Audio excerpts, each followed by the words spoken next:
Amelia traced the rim of a cardboard box with a numb finger. The tape was stubborn, the brown paper unforgiving, much like the silence in her new house. It was a small house, a rental she had found in a desperate, late-night internet search, but the emptiness made it feel cavernous. Each unpacked box was a monument to a life she had dismantled, a life that had not fit her correctly, like a dress bought in the wrong size. Outside, the world was aggressively cheerful. Red and green lights blinked from the eaves of neighboring houses, and the crisp December air carried the faint, hopeful scent of pine and wood smoke. It was 3 days before Christmas, and she had never felt more alone. Her phone buzzed on the dusty countertop, the screen lighting up with a picture of her mother. Amelia's stomach tightened. She let it ring twice, a small, futile rebellion, before swiping to answer. Her mother's voice was a familiar blend of concern and disappointment, a cocktail Amelia had been served her entire life. The conversation followed its usual script, questions about her new town, her new job at the local library she had not yet started, and the inevitable, dreaded pivot to her personal life. The inquiries about whether she had met any nice young men were delivered with a casualness that felt like a surgical strike. "You're 20, honey. This is your time to be out there," her mother had said, her voice crackling slightly over the line. Amelia had murmured noncommittal answers, staring at her own pale reflection in the dark kitchen window. She saw a girl with wide, tired blue eyes and blonde hair pulled back into a messy bun. She saw a failure. The conversation ended as it always did, with a sigh from her mother and a hollow ache in Amelia's chest. She hung up the phone, and the silence that rushed back in was heavier than before, thick with unspoken expectations and the weight of her own perceived inadequacy. She was adrift, a ship without a rudder, and the shore felt impossibly far away. A burst of laughter from next door sliced through her melancholy. It was followed by the sizzle of something hitting a hot grill and the upbeat tempo of a holiday song. Her neighbors were having a party, a barbecue in the defiant chill of late December. The thought of it, of all that warmth and community just a few feet away, made her want to crawl under a blanket and disappear. But another part of her, a smaller, more stubborn part that had propelled her to pack up her life and move 3 states away, rebelled against the urge to hide. She had come here for a new start. A new start did not happen inside a fortress of cardboard boxes. Taking a deep breath, she pulled on a pair of jeans and a thick, cream-colored sweater. She ran a brush through her hair, letting the blonde waves fall around her shoulders. She did not look in the mirror. She knew what she would see, and she did not have the strength to face that disappointed girl again. She just walked out her front door, across the small patch of dormant grass that separated their properties, and toward the sound of life. The backyard was full of people. They were bundled in coats and scarves, their faces flushed from the cold and the heat of the grill. A woman with a brilliant smile and a red Santa hat handed her a cup of warm cider without even asking who she was. The simple, unconditional welcome was so startling that Amelia almost burst into tears. She took a sip of the sweet, spicy drink and found a quiet spot near the edge of the patio, content to just observe, to feel the warmth of other people without the pressure of interaction. And then she saw her. The host. She moved through the crowd with an easy grace, a magnetic sort of confidence that drew people to her. She was tall and striking, with skin the color of rich coffee and intricate braids that were woven with threads of silver. She wore a dark green coat that made her look regal, and her laugh was a deep, melodic sound that seemed to warm the air around her. Amelia felt an immediate, inexplicable pull, a quiet hum of recognition in her soul. She watched as the woman refilled drinks, hugged an elderly man, and playfully adjusted a child's crooked hat. She was the center of this small, happy universe, and Amelia was a distant, lonely satellite. Amelia was so absorbed in watching her that she did not notice the woman approaching until she was standing right in front of her. "You must be the new neighbor," the woman said. Her voice was even warmer up close, a smooth, low alto. "I'm Maya." "Welcome to the neighborhood, Amelia," she managed to say, her own voice sounding thin and reedy. "Thank you." For the cider she gestured with her cup, feeling clumsy and foolishly young. Maya's smile was genuine, reaching all the way to her dark, intelligent eyes. "Of course. I'm glad you came over. I was going to knock on your door later this week to introduce myself, but this is much better." Less formal, she leaned against the railing beside Amelia, her presence a solid, calming weight. "Moving is the worst, isn't it? Especially around the holidays." The casual empathy in her voice undid a knot in Amelia's chest she had not even realized was there. "It is," Amelia admitted, the words coming out in a rush. "It feels like everything is on pause, but the rest of the world is on fast forward." Maya nodded, her gaze thoughtful. "I get that. It takes time to find your rhythm in a new place." They stood in a comfortable silence for a moment, watching the party swirl around them. The initial intimidation Amelia had felt began to melt away, replaced by a tentative sense of peace. Being near Maya felt easy. It felt right. As the afternoon bled into evening and the party began to thin out, Maya found her again. Most of the guests had departed, leaving behind a comfortable handful of close friends who were helping to clear away plates and stack chairs. Amelia had stayed, not wanting to return to the silence of her house. She was shivering slightly, the cider having long since cooled in her hands. "You're freezing," Maya observed, her brow furrowed with concern. Before Amelia could protest, Maya was shrugging off her own green coat and draping it over Amelia's shoulders. The wool was heavy and warm, and it smelled faintly of sandalwood and wood smoke. It felt like an embrace. "Don't argue. I have a dozen more inside." The gesture was so kind, so unexpectedly intimate, that Amelia's heart gave a painful thud against her ribs. "Thank you," she whispered, pulling the coat tighter around herself. I should probably go." Or, Maya said, her voice soft, "you could come inside with the rest of us for a real drink. Something to properly warm you up." Amelia hesitated. The thought was tempting, but the idea of a room full of strangers, of Maya's close-knit friends, was still daunting. An idea, bold and uncharacteristic, sparked in her mind. "Or," she countered, her voice gaining a sliver of confidence, "you could come over to my place. Once you're done here, I can make tea. And I can give you your coat back." Maya's eyebrows lifted in surprise, and then her smile returned, softer this time, and somehow more brilliant. "I'd like that very much." Amelia. An hour later, there was a soft knock on her door. Amelia's heart leaped into her throat. She had spent the hour in a flurry of activity, clearing a space amidst the boxes, wiping down the small kitchen table, and finding 2 mugs that were not chipped. The house was still a disaster, but it was a slightly more organized disaster.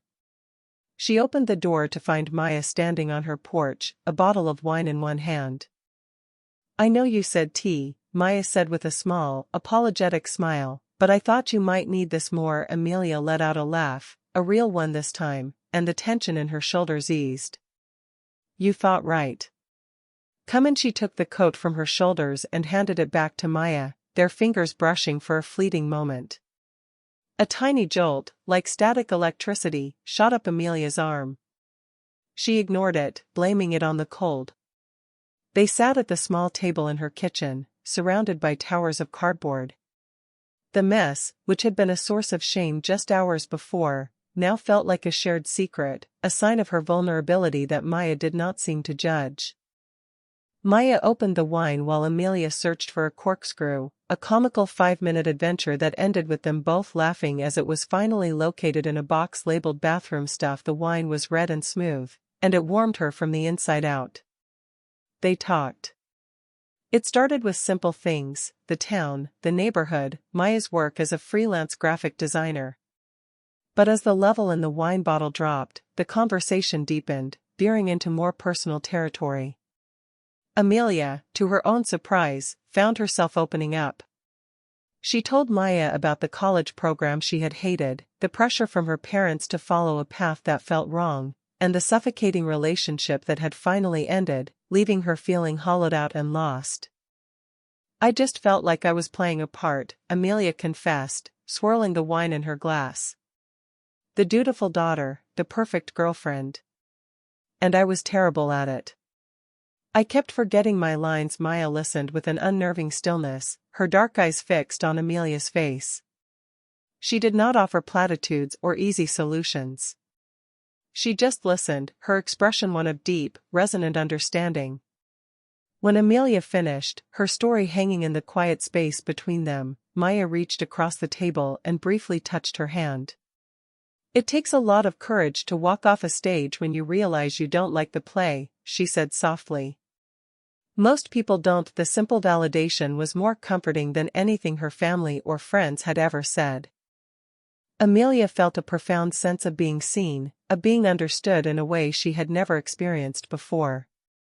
"What about you?" she asked, wanting to shift the focus, wanting to know everything about this incredible woman who had appeared in her life like a lighthouse in a storm. Maya spoke of her own past, of growing up in a big, boisterous family, of moving to this small town for a quieter life after years in the city. She spoke of a long-term relationship that had ended amicably a few years ago, a partnership that had been good but had eventually run its course. There was no bitterness in her voice, only a gentle melancholy and a quiet acceptance. She spoke with a clarity and self-awareness that Amelia envied. She knew who she was, and she was comfortable in her own skin. They talked for hours, until the wine bottle was empty and the moon was high in the sky. The world outside the kitchen window, with all its expectations and demands, faded away. There was only this small, safe space, filled with easy laughter and an intimacy that felt ancient and immediate all at once. When Maya finally stood to leave, a wave of disappointment washed over Amelia. She did not want the night to end. "I should let you get some sleep," Maya said, her voice a low murmur at the door. "But, this was nice." "Really nice, yes," Amelia agreed, her voice barely a whisper. It was an unspoken current passed between them, a fragile tension that was both terrifying and exhilarating. Amelia's gaze dropped to Maya's lips, and for a wild, insane moment, she wondered what it would be like to kiss her. The thought was so foreign, so utterly outside the realm of her own self-perception, that it sent a shockwave through her system. She was straight. She had only ever dated men. But the pull she felt toward Maya was stronger, deeper, and more real than anything she had ever felt for a man. Maya seemed to sense her turmoil. She gave a small, almost sad smile and stepped back. "Good night, Amelia," and then she was gone, leaving Amelia alone with the scent of sandalwood and a heart that was beating a frantic, confused rhythm against her ribs. The next few days passed in a dreamlike haze. The whirlwind of getting to know Maya was all-consuming. They were in constant communication, a steady stream of text messages flowing between their two houses. The texts were simple at first, questions about where to find the best coffee, jokes about the perils of unpacking. But they quickly evolved into something more, becoming a running dialogue of their days, their thoughts, their feelings. Maya, it turned out, was an anchor. She helped Amelia tackle the mountain of boxes, turning a daunting task into a shared project filled with laughter and discovery. As they unpacked Amelia's life, they unpacked each other. Amelia learned that Maya was a terrible singer but a fantastic cook. She learned that Maya had a weakness for old black and white movies and that she hummed when she was concentrating. Maya, in turn, discovered Amelia's hidden talent for drawing, her encyclopedic knowledge of cheesy holiday films, and the way she bit her lip when she was nervous. They ate dinner together every night, sometimes at Maya's house, a warm, inviting space filled with books and art, and sometimes at Amelia's, where they would picnic on the floor amidst the half-empty boxes. Each meal felt like a date, each conversation a revelation. Amelia found herself falling, fast and hard, into the easy rhythm of Maya's presence. She felt more herself with Maya than she had ever felt with anyone else. The part she had been playing for 20 years was crumbling away, And the person emerging from the rubble was someone she was only just beginning to recognize.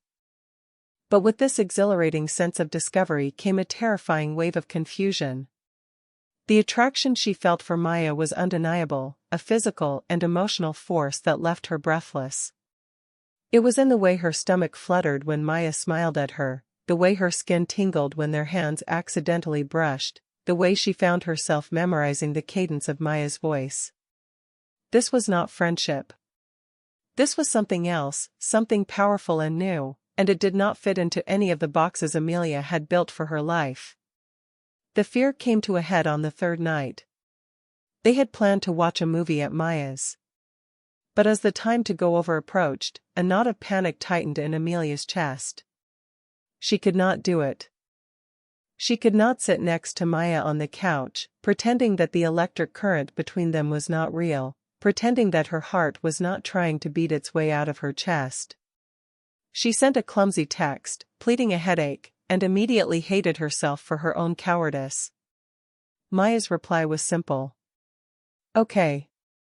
Feel better. Let me know if you need anything. There was no pressure, no guilt, just quiet understanding. And that, somehow, made it worse.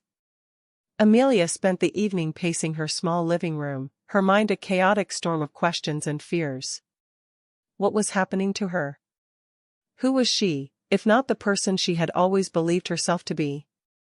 The idea of being with a woman had never once crossed her mind. It was not a world she knew, not a path she had ever considered.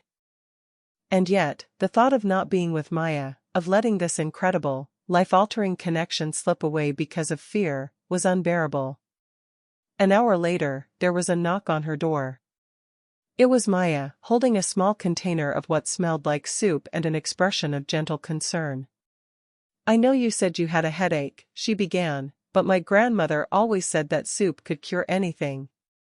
I wanted to make sure you were okay. Amelia's carefully constructed defenses crumbled. She opened the door wider, her eyes welling with tears. I'm not okay, she whispered, the confession raw and painful. Maya stepped inside, placing the soup on the counter. She did not touch Amelia, but her presence was a comforting warmth in the cold, lonely room. Talk to me, she said, her voice soft. Did I do something? Did I misread something between us? The tears spilled over, tracing hot tracks down Amelia's cheeks. No, she choked out. You didn't misread anything. It's me. I'm the one who's misreading everything. My whole life. She finally looked at Maya, her heart laid bare in her gaze. I don't know what this is. I like you so much, Maya. It scares me. Maya's expression softened with a wave of profound empathy. She closed the small distance between them and gently cupped Amelia's face in her hands, her thumbs stroking away the tears. Hey, she murmured, her voice a low, soothing balm. It's okay to be scared. And you don't have to have it all figured out. I don't. She took a deep breath, her own vulnerability showing in her dark eyes. I just know that in the last 3 days, I felt more connected to you than I have to anyone in a very long time. And that scares me a little bit, too. Amelia's breath hitched. Really? Really, Maya affirmed. So we can be scared together. Or we can just be. Right here. And see what happens. And in the quiet stillness of her half-unpacked house, with the scent of chicken soup and sandalwood filling the air, Amelia knew what she wanted.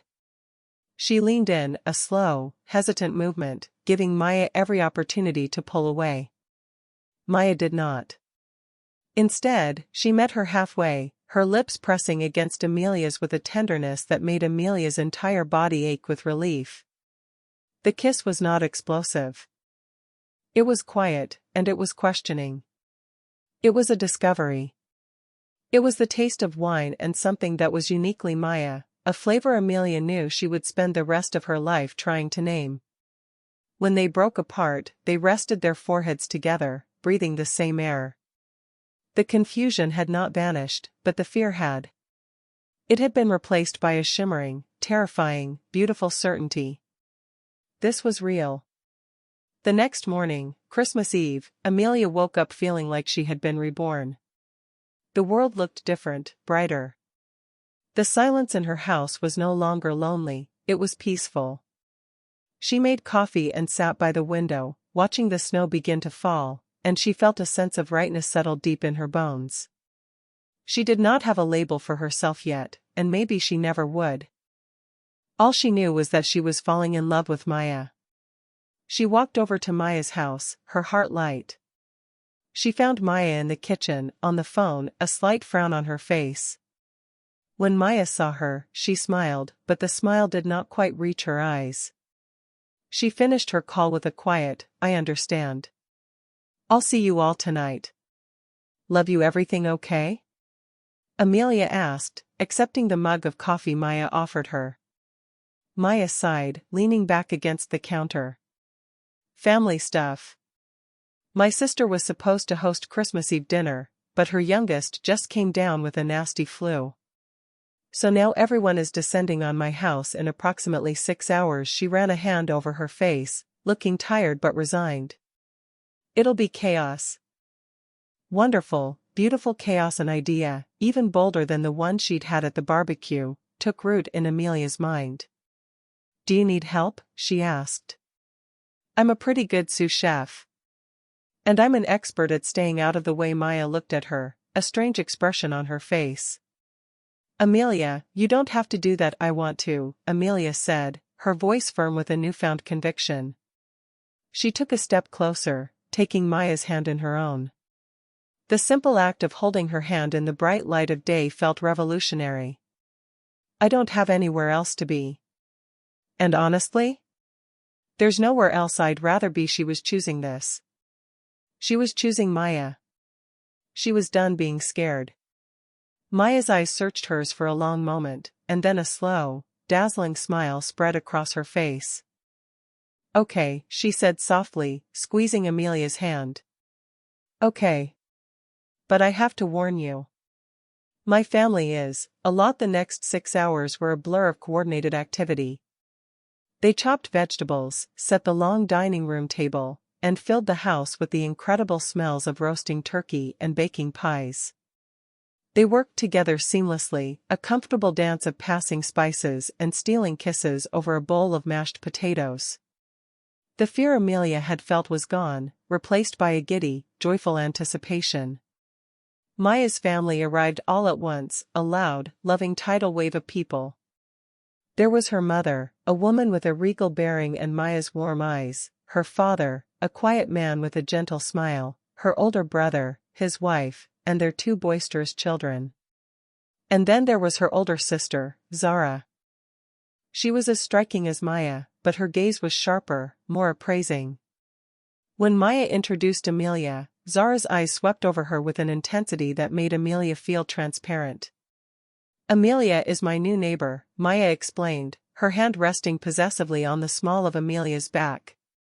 The simple, public gesture of affection sent a thrill through Amelia. There was an unspoken message in Maya's touch, in the way she said the word neighbor. Zara's smile was polite but cool. "It's nice to meet you," she said, her tone leaving no doubt that she was reserving judgment. She was the skeptical guardian, the protector of her younger sister's heart. Amelia understood. If she had a sister like Maya, she would be protective, too. Dinner was loud and chaotic and wonderful. Amelia, who had grown up with quiet, formal holiday meals, was enchanted by the easy flow of conversation, the overlapping stories, the peals of laughter. She found herself relaxing, drawn into the family's orbit by their sheer gravitational pull.